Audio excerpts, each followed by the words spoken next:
joy at your victory. Raise the banners in the name of our God.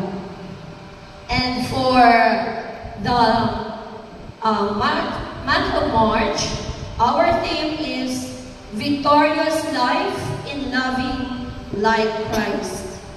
But the question is, how can we have a victorious life in loving like Christ? We will going to answer this later on as we go along with our talk. Especially, we are now in the Lenten season.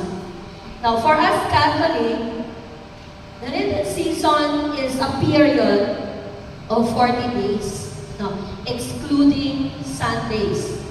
That begins on Ash Wednesday and ends on the Holy Saturday, the day before Easter Sunday. It is a significant time in our lives as Christians, as it is a time of preparation and reflection of the love of Christ that leads us up to the celebration of His resurrection on Easter Sunday. What is Christ's love? Now, when we speak of Christ's love, it is expressed through His teaching and His interaction with people during His time on earth.